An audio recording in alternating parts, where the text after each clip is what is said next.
নমস্কাৰ সকলোকে পুনৰবাৰ স্বাগতম জনাইছোঁ মোৰ চেনেলটিত। আজি মই চৰকাৰী চাকৰিয়াল তথা পেঞ্চনাৰ সম্পৰ্কে এটি গুৰুত্বপূৰ্ণ ইনফৰমেশ্যন লৈ আহিছোঁ।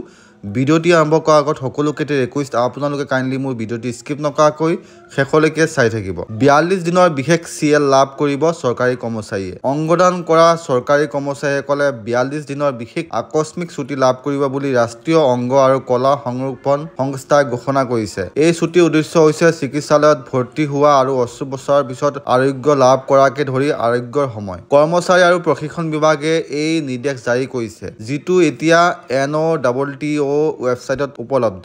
নটৰ মুৰব্বী ডাক্তৰ অনিল কুমাৰে এই নিৰ্দেশ নিশ্চিত কৰি কয় যে আমি শেহতীয়াকৈ এই অৰ্ডাৰসমূহ বহল প্ৰচাৰ আৰু সজাগতাৰ বাবে আমাৰ ৱেবছাইটত ৰাখিছোঁ। 42 দিনৰ ছুটী সকলো ধৰণৰ অংগদানৰ অস্ত্ৰোপচাৰৰ বাবে প্ৰযোজ্য আৰু চিকিৎসকৰ পৰামৰ্শত অস্ত্ৰোপচাৰৰ এসপ্তাহ আগলৈকে এই ছুটী ল'ব পাৰি। সাধাৰণতে চিকিৎসালয়ত ভৰ্তি হোৱাৰ তাৰিখৰ পৰা এটা ষ্টেজত ছুটী লোৱা হয়। জীৱিত ব্যক্তিয়ে বৃক্ক, অংগাশয়ৰ এটা অংশ বা যকৃতৰ এটা অংশ দান কৰিব পাৰে।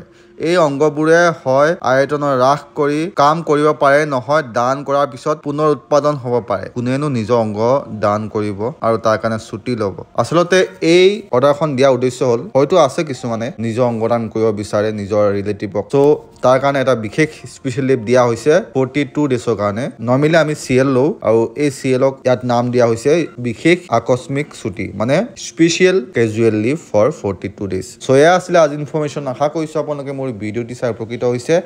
লগ পাম আন এটি ভিডিঅ' লৈ, তেতিয়ালৈকে stay fit stay healthy. Bye bye. জয় আই অসম, জয় হিন্দী।